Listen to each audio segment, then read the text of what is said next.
Back to my channel. मेरा नाम है अरबाज शेख और मैं आज करने वाला हूँ इंटर सीए ऑडिट पेपर जो आज हुआ है उसका रिव्यू। तो ऑन एन एवरेज कैसा रिव्यू है वो मैं बताऊंगा, लेकिन उससे पहले मैं ये बताऊंगा कि मैं खुद एक सीए स्टूडेंट हूँ और मैंने ये खुद पेपर अटेम्प्ट करके आया हूँ। तो मेरा जो रिव्यू होगा वो और आपके रिव्यू से मैच करेगा, जो मीन्स बाकी सारे टीचर्स का नहीं कर पाएगा। आई फील सो ठीक है। तो मैं रिव्यू की बात करूं तो मेरे को ये पेपर मॉडरेट लगा है, ना एकदम इजी ना एकदम हार्ड, ना ज़्यादा कोई ट्रिक खेला हुआ, ना कुछ ऐसा इजी आपको परोस के देने वाला पेपर नहीं था। मॉडरेट था। और आपका भी शायद ओपिनियन मॉडरेट ही होगा, क्योंकि इसमें कुछ ऐसा कोई नया क्वेश्चन अलग से नहीं देखने को मिला है। अगर आप कोई भी सर का रिवीजन वीडियोस, अगर आप इंपॉर्टेंट क्वेश्चंस की लिस्ट या फिर कोई भी क्वेश्चन बैंक करके जाते तो उसमें से शायद टकराता आपको कोई ना कोई बहुत सारे क्वेश्चंस जो मेरे को भी मिले हैं। बहुत सारे मतलब ऐसे क्वेश्चंस मेरे को यहाँ पे 5-6 दिखे हैं, 7-8 दिख गए हैं, जो इजीली मैंने पहले से आराम से किए हुए थे पूरा विद सोल्यूशन। तो यहाँ पे कुछ मेरे को हल्का सा अपनी तरफ से भी फॉर्म करना पड़ा प्रोविजन को लेकर के, और जो पहले से मैंने क्वेश्चन देखे हुए थे वो भी मैंने यहाँ पे सॉल्व किया। तो आओ सबसे पहले क्वेश्चन नंबर 1 की बात करते हैं। मैं एमसीक्यू भी बताऊंगा यहाँ पे। ओके। एमसीक्यू भी मैं थोड़ा सा बताऊंगा, लेकिन उसका आंसर करेक्ट रहेगा नहीं रहेगा वो मैं नहीं बता पाऊंगा, ठीक है। तो I feel so MCQ discuss ऐसे आंसर नहीं करूंगा, लेकिन एमसीक्यू सिर्फ बताऊंगा, ठीक है। अब देखते हैं नंबर 1 क्वेश्चन थियरी का। तो ये आया है सब्सिक्वेंट इवेंट के ऊपर। यहाँ पे सब्सिक्वेंट इवेंट है और यहाँ पे क्या करना है वो बताना पड़ेगा, ठीक है। फिर यहाँ पे सैंपल के ऊपर है, 2 टाइप का सैंपल आपको बताना है कि कौन से इसमें सैंपल अप्लाई, मतलब कौन सा सप्लाई सैंपल, कौन सा टाइप का सैंपल लगेगा। यहाँ पे एब्सोल्यूट एंड रीजनेबल एश्योरेंस के बारे में बताने बोल रहा है, क्योंकि यहाँ पे इसने बोल दिया कि ऑडिटर जो है वो डिटेक्ट कर लेता है फ्रॉड, ऐसा नहीं होता ज़रूरी, ठीक है। तो उसमें कहीं ना कहीं इनहेरेंट लिमिटेशंस का भी अपने को एक पॉइंट डालना पड़ेगा। फिर ये आ गया है कारो के ऊपर, यहाँ इसके स्टैट्यूटरी ड्यूज का है। फिर यहाँ टेस्ट ऑफ कंट्रोल के ऊपर है क्वेश्चन नंबर 2A। फिर मैं एक्चुअली क्वेश्चन नंबर 2 ऑप्शन में पूरा छोड़ दिया हूँ, तो उसके अंदर का इन डेप्थ डिटेल मैं नहीं बता पाऊंगा, ठीक है, क्योंकि मैंने खुद एक्चुअली रीड ही नहीं किया है। और मेरा एक्चुअली ऐसा हो गया है कि मेरे को थोड़ी सर्दी हो गई थी पेपर के बीच में ही, मतलब मेरे को मतलब नोज मेरी फ्लो होने लगी। तो मतलब मेरा पेपर से बहुत ज़्यादा ध्यान भटक रहा था बार बार नोज को क्लीन करने में, तो ऐसा प्रॉब्लम हो जाता अभी भी है मेरे को, मेरी आवाज़ से समझ रहा होगा। क्वेश्चन नंबर बी है यहाँ पे वेरीफाई एंड वाउचिंग के ऊपर। यहाँ पे रेशियोज के ऊपर है क्वेश्चन नंबर 3। यहाँ पे 3 रेशियोज बताने बोला है, यहाँ पे लिखा हुआ है। फिर यहाँ पे क्वेश्चन नंबर डी आ जाता है, इसका 2 का डी। ये ऑडिट स्ट्रेटेजी और प्लानिंग के रिलेशन के बारे में बता रहा है, मतलब अपने को बताना कंटिन्यूस प्रोसेस होता है, स्ट्रेटेजी पहले बनती है प्लानिंग बाद में बनती है, ऐसा करके, ठीक है। और इंटरनल कंट्रोल के ऊपर क्वेश्चन नंबर 3 का ए बताया गया है। यहाँ पे हमें 2 क्वेश्चन इसमें दिए हुए हैं, कौन सा इंटरनल कंट्रोल के 5 इन्वायरमेंट, मतलब 5 वो है इंटरनल कंट्रोल के कंपोनेंट्स है, उनमें से कौन से कंपोनेंट यहाँ लग रहे हैं वो बताना है। यहाँ क्वेश्चन नंबर 3 के बी में आ जाते हैं, ऑडिट डॉक्यूमेंटेशन के ऊपर बता रहा है ये, इसने पूरे ऑडिट फाइल के अंदर पूरी मीन जो भी इसने ड्राफ्ट किए हुए थे वो सब डाल दिया है ऑडिट फाइल के अंदर, वो नहीं डालना था उसे। फाइनल ऑडिट जो फी शीट बनाई जाती है ड्राफ्ट से वो डाला जाता है, हमें ये समझाना था यहाँ पे। और यहाँ पे क्वेश्चन नंबर सी में आ जाता है क्लासिफिकेशन ऑफ एनपीए, एनपीए है कि नहीं है वो हमें समझाना था यहाँ पे। और 90 डेज का वो जो क्राइटेरिया था वो समझाना था, 3 लिमिट्स थे वो भी समझाना था। यहाँ पे डी पे आ जाता है स्टैटिस्टिकल सैम्पलिंग के ऊपर। यहाँ पे हमें नॉन स्टैटिस्टिकल और स्टैटिस्टिकल सैम्पलिंग के ऊपर जो थियरी है, मतलब कोई बेनिफिट है ये बेनिफिट नहीं देता है वो बताना था। यहाँ पे मतलब मैथमेटिकल कैलकुलेशन परम्यूटेशन कॉम्बिनेशन ये सब लग जाता है, वो हमें एक्सप्लेन करना था। फिर क्वेश्चन नंबर 4A पे आ जाते हैं, ओवरऑल ऑडिट स्ट्रेटेजी समझाना था, जो नॉर्मली हर कोई समझा पाएगा ओवरऑल ऑडिट स्ट्रेटेजी के ऊपर, ठीक है। स्कोप टाइमिंग डायरेक्शन ये सब, ठीक है। और यहाँ पे एक्चुअली ह्यूमन रिसोर्सेज के ऊपर समझाना था, ओवरऑल स्ट्रेटेजी मीन्स कैसे हमें गाइड करती है ह्यूमन रिसोर्सेज को अच्छे से एलोकेट करने में सही एरिया में, वो वाले पॉइंट से समझाना था, ठीक है। मतलब इफेक्टिव मतलब अपने आर्टिकल्स बोल रहा हूँ, इफेक्टिव जो हमारे ये होते हैं ऑडिट, ये होते हैं जो हमारे अंडर में काम करते हैं, मेरे को नाम याद आ रहा है अभी, इसमें है आर्टिकल ही समझो यार, मतलब जो ऑडिट में अपने आर्टिकल होते हैं वो जो ज़्यादा उसमें स्किल्स और कैपेबिलिटी कॉम्पिटेंट रहेंगे, जो एरियाज़ में जिसमें उनका ज़्यादा नॉलेज रहेगा उनको वो वाले एरियाज़ में हम भेजते हैं, वैसा करके हम आंसर लिखना था। क्वेश्चन नंबर 4B की बात करें तो ये एएस के ऊपर पूछ लिया था, एसए के ऊपर नहीं पूछा था, एएस के ऊपर 10 के ऊपर पूछ लिया था। तो इसमें हमें नॉर्मली इसका जो अमाउंट है वो कंसिडर करना पड़ता है, ठीक है, क्योंकि हम जो मतलब कैपिटल एक्सपेंडिचर करते हैं उसके रिगार्डिंग जो हमारा प्लांट या एसेट होता है वो जब तक कि रेडी नहीं हो जाता है तब तक कि जितना भी कॉस्ट होता है वो इंक्लूड किया जाता है। तो वो यहाँ पे थोड़ा समझाना था ऑडिटर को, तो हमने वो समझा दिया। क्वेश्चन नंबर सी के ऊपर बताया गया है, यहाँ पे हमें drafting of auditors opinion paragraph का हमें समझाना था, तो वो भी हमने समझाया। एक्चुअली मैंने क्वेश्चन नंबर सी है ना, इसका स्पेसिफिकली छोड़ दिया एक्चुअली। मैं सोचा था बाद में करूंगा, बट मेरे को टाइम नहीं मिला, तो क्वेश्चन नंबर सी मैंने यहाँ पे स्पेसिफिकली छोड़ दिया था। क्वेश्चन नंबर डी किया मैंने, सब किया जितना बताया, और क्वेश्चन नंबर टू जो था स्टार्टिंग का, क्वेश्चन नंबर टू के चारों मतलब जो ऑप्शन में छोड़ने का अलाउड है, वो मैंने उसमें ऑप्शन में छोड़ दिया था। और यहाँ पे क्वेश्चन नंबर सी भी छोड़ दिया हूँ फोर्थ का, ठीक है। और क्वेश्चन नंबर फाइव पे आ जाते हैं, डी क्वेश्चन नंबर फोर के डी पे आ जाते हैं, कोऑपरेटिव सोसाइटी के बारे में बताना था।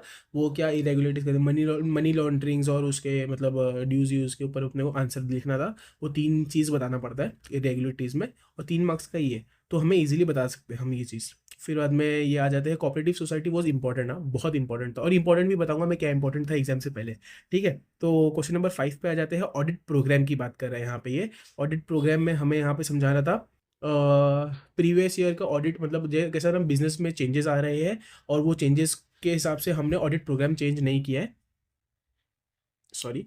तो वो हमें समझाना था कि नेचर टाइमिंग एक्सटेंट ये सब चेंज होता है, फिर बिजनेस पॉलिसीज एंड मीन्स ये सब कंडीशन इन्वायरमेंट इंडस्ट्री के इन्वायरमेंट ये सब चेंज होते रहते हैं, तो उसकी वजह से बिजनेस चेंज होता है, तो वो सब समझाना था। ऑडिट प्रोग्राम को भी उस हिसाब से चेंज करना पड़ेगा। फिर यहाँ पे बी में एक्सपर्ट की बात की जाती है कि हम कैसे एक्सपर्ट का काम यूज करेंगे, लेकिन यहाँ पे ये नहीं बताने बोल रहा था, ये तो आंसर ही दे दिया है यहाँ पे, ठीक है। ये evaluate competence capability and objectivity and understanding the work of expert, फिर means extract the portion relevant to the work of sorry means use as a audit evidence, तो वो अलग चीज़ था। उसके ऊपर हमें ये नहीं समझाना था, हमें अंदर की बात समझानी थी कि उसके पास्ट एक्सपीरियंस हम कैसे इवेल्युएट करेंगे, वो कॉम्पिटेंट है, कैपेबल है और ऑब्जेक्टिव है, कैसे इवेल्युएट करेंगे वो सब चीज़ देखेंगे। तो हमें ये समझाना था कि उसका पास्ट परफॉर्मेंस, उसका एक्सपीरियंस, उसका मतलब हिस्ट्री जो है वो कैसी है, उसका उसका मीन्स अप्रोच क्या है, रिलायबल है वो, कैसा क्या है, मतलब उसका एक्शन लेता है, वो हमें समझाना था यहाँ पे। ये थोड़ा सा हल्का सा कहीं ना कहीं बच्चों को घुमाने वाला आ गया आंसर, ठीक है। ये सी पे आ जाता है, डिजिटल ऑडिट के बारे में बात किया है, ये भी बहुत आसान था, इसमें कुछ नया नहीं था, मतलब ऑन एन एवरेज आप थ्योरी लिखते हैं ना तो आ जाता, थ्योरी लिखना था। ये concept of audit engagement letter है, फिर ऑडिट एंगेजमेंट लेटर एक क्लर्क को नहीं बनाने आ रहा था, तो उसका मतलब और आपको साथ में लेटर के कंटेंट समझाने थे। तो उसमें प्रीलिमिनरी एंगेजमेंट के जो भी कंटेंट्स रहते हैं ना, कि अब मैनेजमेंट की रिस्पॉन्सिबिलिटी और मेरी हमारी खुद की एज अ ऑडिटर रिस्पॉन्सिबिलिटी क्या है, वो समझाना था। क्वेश्चन नंबर सिक्स ए की बात करते हैं, हाँ बैंक ऑडिट के रिगार्डिंग आ गया था, यहाँ पे है ये क्वेश्चन नंबर ए, और नीचे वाला ए जो है, मैंने नीचे वाला किया है, ऊपर वाला नहीं किया हूँ। तो आई थिंक सो वो बैंक ऑडिट के ऊपर ही है, बैंक ऑडिट के चैप्टर में से, मतलब ऊपर नहीं है, उस टॉपिक से रिलेटेड, मतलब उस टॉपिक के अंदर कॉन्सेप्ट था वो। क्वेश्चन नंबर नीचे वाले ए में आ जाते हैं, सिग्निफिकेंट डेफिशिएंसीज बताना था जो हम रिपोर्ट करते हैं टीसीडब्ल्यूजी को ऐसे 265 में। तो ये बहुत इजी था, क्योंकि ये सिग्निफिकेंट डिफिशिएंसी ऐसे 265 में होता है, नॉर्मल अगर सिर्फ कम्युनिकेट करना होता है टीसीडब्ल्यूजी से तो 260 में करते हैं, तो ये ऐसे भी ठीक है। वो समझाना था, एक्सप्लेन करना था इन डेप्थ डिटेल, वो सब ऑलमोस्ट मेरे को लगता है कैरियर होंगे, ऑफकोर्स सब किए रहोगे। और क्वेश्चन नंबर बी पे आ जाता है, प्रोफेशनल एथिक्स के बारे में बात करता, लेकिन एक्सेप्शन ऑफ कॉन्फिडेंशियलिटी की बात कर रहे थे यहाँ पे, हमें हमारे पास कितने प्रोफेशनल एथिक्स है, 5 प्रोफेशनल एथिक्स है।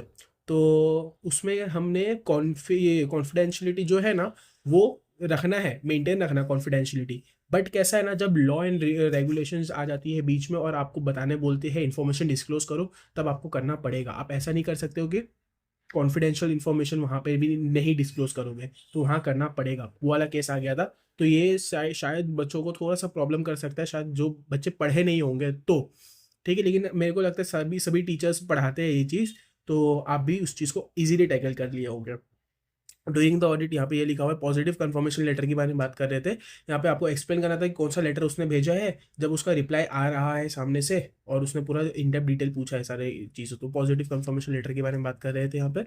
और यहाँ पे लास्ट वाला केस है फाइनेंशियल लीज के, इसके बारे में आप कैसे चेक करोगे, एग्जामिन करोगे फाइनेंशियल लीज एंटर, उसका मीन्स आप मीन्स ऐसा देख रहे हैं तो असर्शंस के रिलेटेड आप जो भी कॉन्सेप्ट निकाल सकते हो वो निकाल लेने का, जैसे कि टाइटल डीड अग्रीमेंट और ये सब जो है वो सब कंपनी एंटिटीज़ के नाम पे है ये सब, ठीक है। तो क्वेश्चन नंबर इसका ऑलमोस्ट मतलब ये हमारा थियरी का एक्सप्लेनेशन तो ऑलमोस्ट हो जाता है। कैसे कैसे क्वेश्चन को मतलब हमें अप्रोच रखना था, किस चीज़ के रिगार्डिंग आंसर लिखना था, वो मैंने समझा दिया। प्लस अभी एमसीक्यू की बात मैं नहीं करूँगा, लेकिन एमसीक्यू मेरे को बहुत इजी लगे। एक दो एमसीक्यूज को छोड़ के जो एक बड़ा वाला एमसीक्यूज था मैं बता देता हूँ, जस्ट वेट अ मिनट। तो ये एमसीक्यू का थोड़ा डिस्कशन कर लेते हैं। ये पहला केस सिनेरियो था पवन के ऊपर। तो मेरे को इसका आंसर नहीं मालूम है एक्चुअली, मैं थोड़ा सा कंफ्यूज हो गया था, तो मैंने क्वेश्चन नंबर 1 ये इसका ए किया हूँ। आई आई नो मैं गलत हो सकता हूँ, मैं पहले बोल देता हूँ मैं गलत हो सकता हूँ, मेरे को खुद को आंसर नहीं मालूम है, अभी तक के मैंने किसी सर का रिव्यू नहीं किया है कि क्या क्वेश्चन का आंसर है। लेकिन फिर भी मैंने ये तुक्का लगाया है, इसका मेरे को नहीं मालूम, इसका भी मेरे को नहीं मालूम, मैं आंसर टिक नहीं करता हूँ, इसका भी नहीं मालूम मेरे को। लेकिन क्वेश्चन नंबर 3 का है, बी मैंने किया हूँ। क्वेश्चन नंबर 3 का बी, मेरे में आपका सीक्वेंस से अलग हो सकता है, मेरे में जो है मेरा सीक्वेंस अलग हो सकता है, तो आप एक बार क्वेश्चन को रीड करके करना, ठीक है। फिर यहाँ पे मैंने क्वेश्चन नंबर इसका डी किया हूँ। तो ये मेरा थोड़ा कंफर्म लग रहा था, इसलिए मैंने ऐसा टिक किया हूँ, जो कंफर्म नहीं रहेगा मैं उसे सर्कल कर दूंगा, क्वेश्चन को ही सर्कल कर दूंगा। ये है इसका मैंने अनमॉडिफाइड ओपिनियन सी किया हूँ। और इसका भी इसका एक्चुअली आना चाहिए नॉट रिलायबल है ना, मैंने एग्जाम में ब्लंडर कर दिया। मेरा ब्लंडर ये हुआ कि मैं नॉट रिलायबल को पढ़ा ही नहीं, मैंने लाइक नॉट को छोड़ कर ही रिलायबल पढ़ा। तो जब रिलायबल दिया जाता है तो अनमॉडिफाइड आता है, मैंने सी आंसर करके आया हूँ, लेकिन सी नहीं है, ए होगा, ए आई फील सो ए होगा, ठीक है। तो ठीक है, मैंने मैंने सी में एक्चुअली मैंने खुद से मिस्टेक कर दिया हूँ। तो क्या पता मेरे एग्जाम में मेरे फास्ट फास्ट करने के चक्कर में हो जाता है।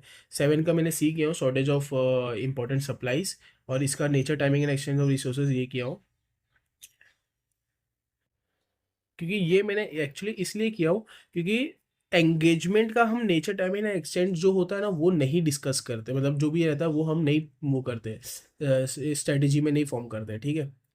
तो यहाँ पे स्ट्रेटेजी के रिगार्डिंग है क्या, नहीं ना, हाँ। तो वही कंट्रोल इन्वायरमेंट ऐसे 300 जो प्लान करते हैं, तो प्लानिंग के टाइम पे हम नेचर टाइमिंग एक्सटेंड इसका नहीं लेते हैं, मेरे को लगता है एंगेजमेंट का नहीं करते। फिर यहाँ पे मैंने एक्चुअली इसका मेरे को ए और सी में से अभी भी कंफ्यूजन है। तो मैंने तो सी किया हूँ, but I am not sure C मेरा सही है या ए सही है, लेकिन फिर भी क्वेश्चन नंबर ए 10 का मैंने ये किया हूँ, ए। कभी कभी है ना ऑप्शंस भी है ना ऊपर नीचे होते हैं, तो आप एक बार प्लीज चेक कर लेना एज अ ऑप्शन क्या आपका है, ठीक है। तो इसमें मेरे को नहीं समझ में आ रहा था, तो मेरे को आंसर याद नहीं है मैंने क्या टिक किया हूँ। आई फील सो मैंने डिस्क्लोजर किया हूँ, नहीं कंप्लीटनेस है तो डिस्क्लोजर किया हूँ, सी और डी में से कोई एक किया हूँ, ठीक है। तो क्वेश्चन नंबर 12 का नहीं, मैंने पूरा मेरे को एक्चुअली टाइम नहीं मिला रीड करने का, मैं इसे ऑप्शन में छोड़ दिया था, तो शायद आखिरी में मैंने सी करके आया हूँ। आई नो मेरे को आंसर भी नहीं मालूम ना, मैंने क्वेश्चन सही से मेरा ऑप्शन सही से पढ़ा हूँ, तो क्वेश्चन नंबर 12 का नहीं बता सकता हूँ मैं सही से। इसमें मेरे को नहीं पता, लेकिन ये professional competence and due care का आंसर है, मेरे को लग रहा है क्वेश्चन नंबर 13 का। आपको अगर कहीं ना कोई कोई आंसर मिलता है तो प्लीज़ आप बताना, ठीक है। हाँ ये है सेल्फ इंटरेस्ट थ्रेड रहेगा यहाँ पे 14 का। और 15 का मॉडिफाई ओपिनियन एज पर इतना, क्योंकि यहाँ पे आपको और सफिशेंट जो है ऑडिट एविडेंस नहीं मिल पा रहा है, ठीक है। तो 15 का मेरा ये है। तो एमसीक्यूज भी कहीं ना कहीं ठीक थे, एक दो क्वेश्चन को लंबा करके हल्का सा कॉम्प्लेक्स करने की कोशिश किया गया, जिसमें मैं फंस गया, और शायद बहुत सारे लोग फंस गए होंगे, लेकिन ऑन एन एवरेज पेपर था, इजी नहीं था, हार्ड नहीं था, लेकिन निकालने वाले बच्चों के लिए निकाल सकते थे। चलो अभी मेरी तबीयत थोड़ी ख़राब है, आई डोंट नो व्हाई, मैं वीडियो में भी आपको लग रहा होगा मैं सही से मैं बात नहीं कर पा रहा हूँ। तो चलते हैं, बाय। अगर आपको ठीक लगा ये रिव्यू तो you can like, you can subscribe, okay. और फिर मिलते हैं नेक्स्ट रिव्यू में। Till then bye, take care, subscribe to my channel, love you.